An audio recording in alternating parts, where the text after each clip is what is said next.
What's up, guys? Look, I'm Dr. Chris Park. Today I want to drink a little coffee and talk about addiction. More specifically, I want to give you 3 tips on breaking bad habits. First, let me tell you a little story. Like, a friend of mine came to me the other day. You know, this guy has been clean from heroin, clean from Perk 30s, clean from methamphetamines for a while now. And he has a job, he's making money, he's got a relationship, and he has found himself at the end of the day, after working hard, rewarding himself with a little alcohol.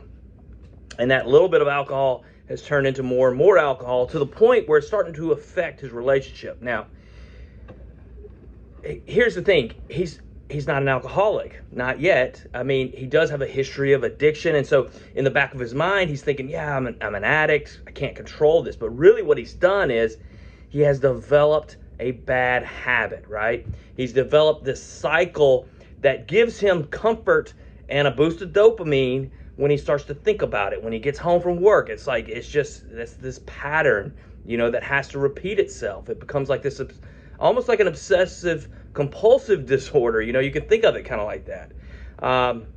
For me, getting up early in the morning, I have a habit. I make my coffee first thing. Is coffee a bad habit?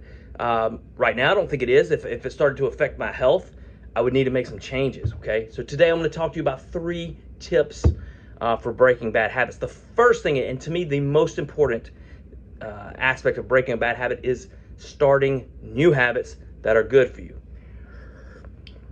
Now, this seems obvious, guys, but the thing is, you have to start to think in different ways with your life. You have to start thinking about bringing in healthy things to your life and like identifying yourself as a healthy person, as somebody who wants to take care of their body, who wants to take care of their soul, who wants to take care of, the people around them. And the more you identify as someone who wants to do those things, and that's who you are, the less you will be inclined to do these bad habits that are unhealthy, that, that hurt your body or hurt your mind or hurt your soul.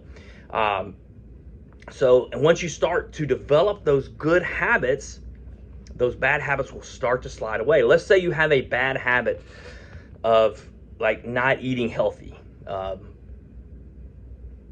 Or maybe there's like a certain, like maybe you have a bad habit of just eating ice cream like with every meal or, something like that. I don't know. Well, one thing you can do instead of like focusing on the food aspect is you can build a good habit of exercising like every day. Okay, and maybe getting up early to exercise.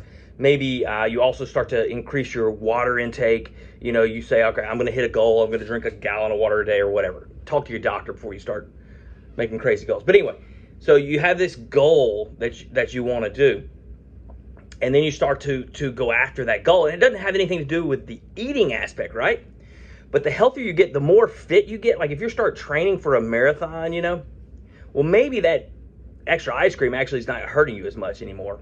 But also, you're going to start to see changes in your body, and you're going to want to double down on that momentum. Like if you start lifting weights and running and doing all this stuff and you start losing body fat, you're not going to then want to cheat and, break that momentum. Like you might reward yourself at times, but you're not going to want to put yourself in a position that you're doing all this hard work for nothing. You know what I mean?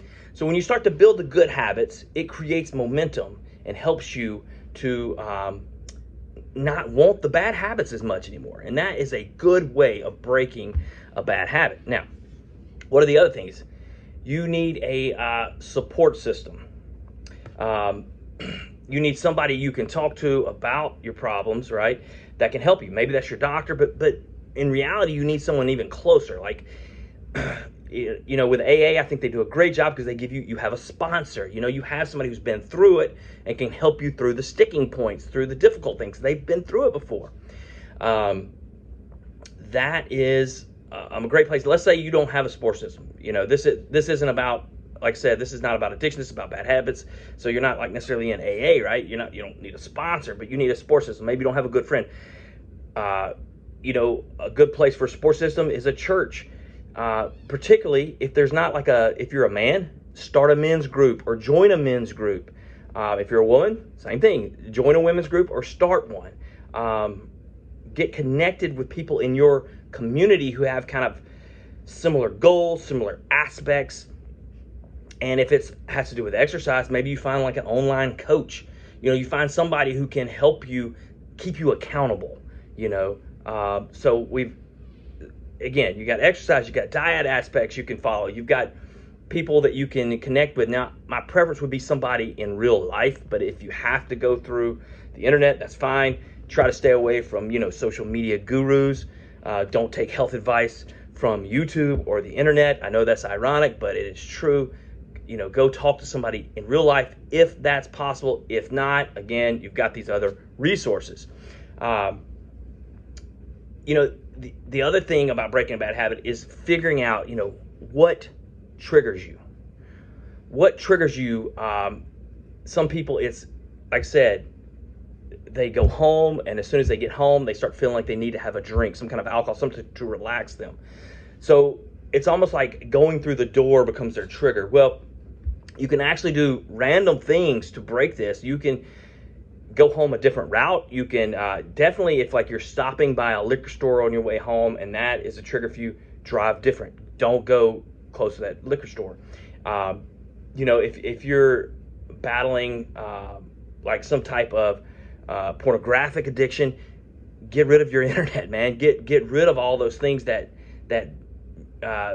puts you at risk.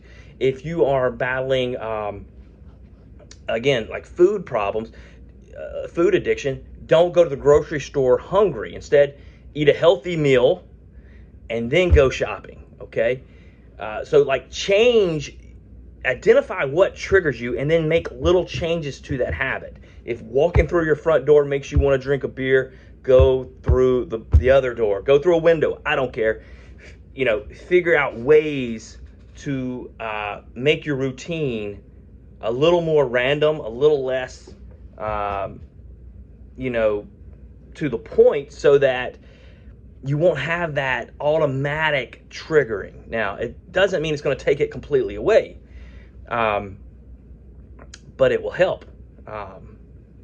So, all right, guys, I hope that helps. So what did we talk about? We talked about building positive habits, good habits that will help you. We talked about building a support system who you can turn to, and we talked about identifying triggers that keep you in that cycle of bad habits. Now, all this is well and good, and you can say, man, yeah, that makes sense. But if you don't do anything about it, if you don't take action, what have you done? You've done nothing, you know what I mean? You just wasted 8 minutes or whatever, however long this video is going to be. So think about it. Write down your plan right now. Go write it down, how you're going to take action. And if that doesn't work, write down a new plan. Keep modifying things until you figure out a way to break your bad habits, build good habits, and live a better life. Peace.